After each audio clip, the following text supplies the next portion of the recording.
고난을 좋아하는 사람은 아무도 없죠. 그런데 똑같은 고난이라 할지라도 세상 사람들이 당하는 고난과 기독교인들이 생각하는 고난은 좀 차이가 있습니다. 어떤 차이냐?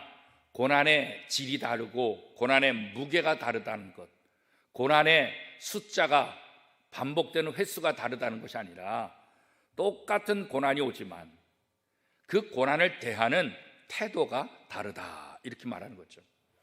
지금 우리는 코로나19라는 이거 어마어마한 재난 속에 있잖아요.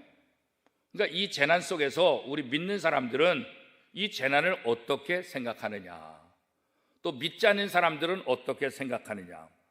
믿지 않는 사람과 하나님을 믿는 사람은 어떤 고난이 온다 할지라도 고난을 대하는 태도가 달라야 된다. 어떻게 달라야 될까? 좌절하고 절망하고 운명에 맡긴다고 하고 포기하는 그런 삶이 아니라 에휴 그냥 될 대로 되라, 이것이 아니라 이것을 통해서 하나님께서 우리에게 주시고자 하는 음성이 뭘까? 이것을 통해서 하나님이 내게 주시고자 하는 그 의미가 뭘까?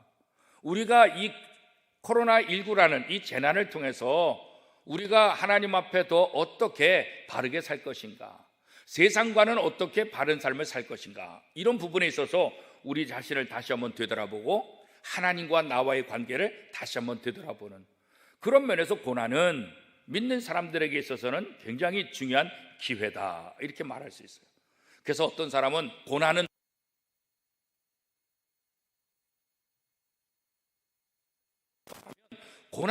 기쁘고 고난이 즐겁고 고난이 행복한 사람이 어디 있겠어요, 그죠? 그런데 그 고난을 잘 이겨나가면 그 고난을 통해서 우리에게 복이 오고 고난을 통해서 우리에게 기회를 잡을 수 있다. 그래서 어떤 분은 고난은 바로 역설적인 기회다. 그래서 고난은 절망, 공포, 좌절, 이게 아니라 뭐예요? 고난은 바로 하나님이 내게 주신 기회다, 이렇게 우리가 생각을 할 수 있다는 거죠. 어떻게 이렇게 생각할 수 있어요? 성경을 통해서 이스라엘 백성들에게 고난이 닥쳤을 때 단순히 그 고난 때문에 하나님이 이스라엘 백성을 멸망시키고 이스라엘 백성을 심판하기 위해서 고난을 주셨느냐? 그게 아니라 그런 고난을 통해서 하나님께서 하나님의 백성을 연단시키고 훈련시키고 하나님 보시기에 더 아름다운 민족, 아름다운 백성, 아름다운 사람으로 만들기 위해서 그 고난을 주셨다. 우리가 성경을 통해서 이것을 잘 알 수 있지 않습니까? 그런 면에서 지금 코로나19로 인해서 여러 가지 아픔이 있죠. 힘들죠. 그렇지만 이 상황 속에서 하나님의 뜻이 어디 있을까? 하나님이 나를 통해서, 하나님이 이것을 통해서 하나님이 무엇을 어떻게 하려고 하시는가?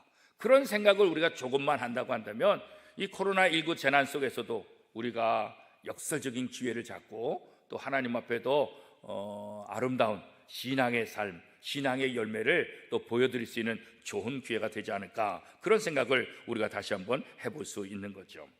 자, 오늘 본문에 보면 성도를 연단하려고 오는 불같은 시험, 이것을 어떻게 해요? 이상히 여기지 말라.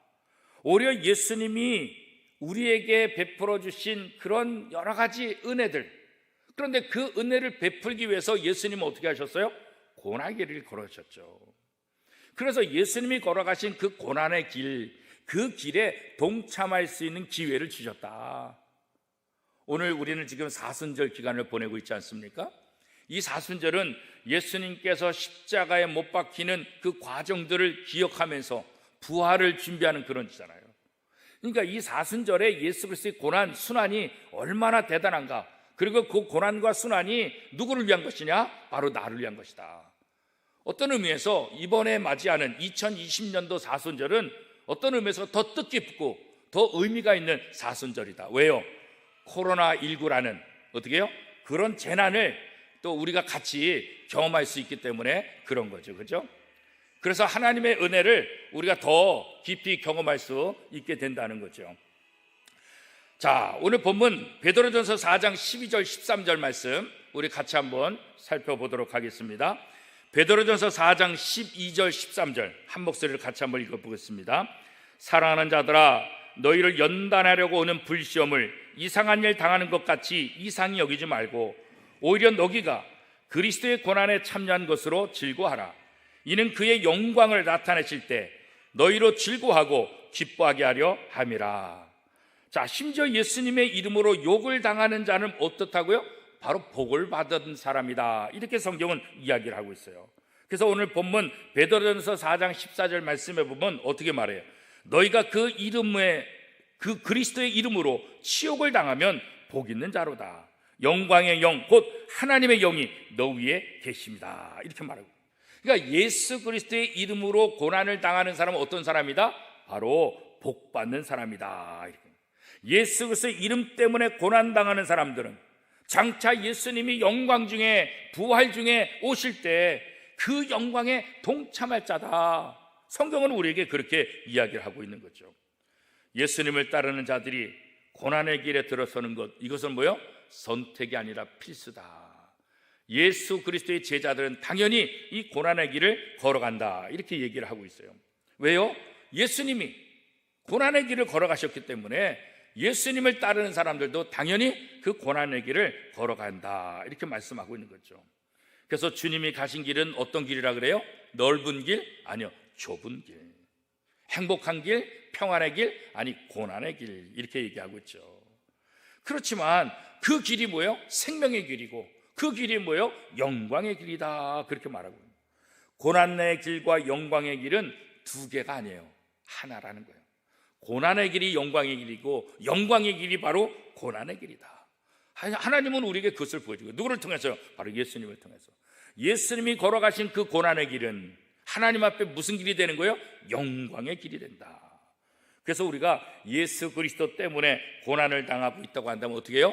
부끄러워하지 말아라. 부끄러워하지 말아라. 오히려 예수님 때문에 고난 당하면 어떻게 여기라고요? 영광을 하나님께 돌리는 것이다. 오히려 감사하라. 그렇게 말하고 있는 거죠.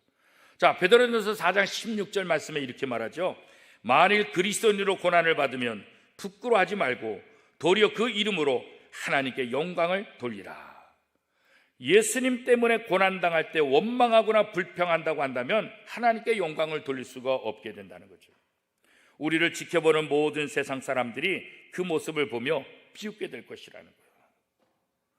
우리가 고난당할 때 원망해 보세요. 아이고, 하나님 믿는 사람이 뭐 저래, 뭐 예수 믿는 사람이 왜 저래. 우리를 비웃은 거죠. 이 고난 중에 우리가 의연하고, 이 고난 중에 오히려 하나님께 영광을 돌리고, 이 고난 중에 하나님 앞에 더 나간다고 한다면 세상 사람들이 우리를 바라보면서 어때요? 야, 예수 믿는 사람 다르구나. 이 고난 중에도 저렇게 더 멋지고 아름다운 삶을 살 수 있구나. 그렇게 생각하는 거죠. 그래서 우리가 고난 중에도 변함없이 하나님을 신뢰하고 또 하나님을 찬송한다고 한다면 이게 정말 우리 신자들이 걸어가는 가장 중요한 길이다. 우리가 세상적으로 성공해서 하나님께 영광 돌리는 것, 이것도 중요하지만 고난 속에서도 하나님께 영광 돌리는 것, 이게 바로 진짜 신자의 모습이라고. 성공해서 잘 돼서 모든 사람들에게 영광을 돌리는 것, 이건 뭐 당연한 거잖아요. 그렇죠? 그런데 고난 중에서도 우리가 하나님께 영광을 돌린다. 고난 중에서도 신앙생활 잘하고 그 고난 중에서 우리의 모습을 통해서 하나님의 사랑이 증거된다. 이것보다도 아름다운 길이 어디 있을까? 그래서 그리스도인들은 이 고난의 길에 있을 때 이 고난을 어떻게 해요?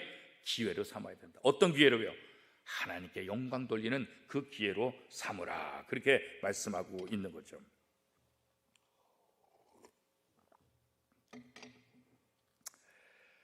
고난이 다가올 때 우리 신자들이 다시 한번 기억해야 할 것이 뭐냐? 하나님의 심판을 기억하라.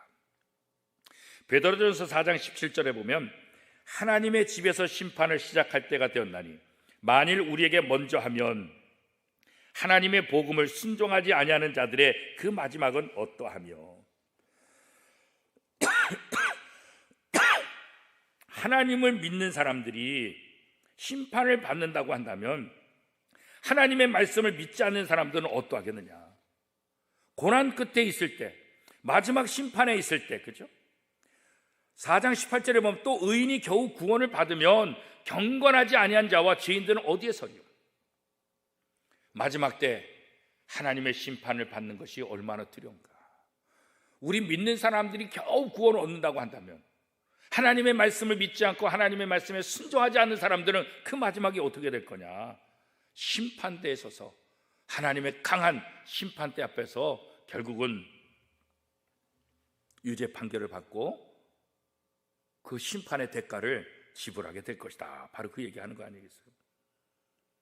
요한계시록에도 보면 하나님의 심판을 받는 사람들에게 하나님의 영원한 형벌이 임한다, 그렇게 말씀하고 있지 않습니까?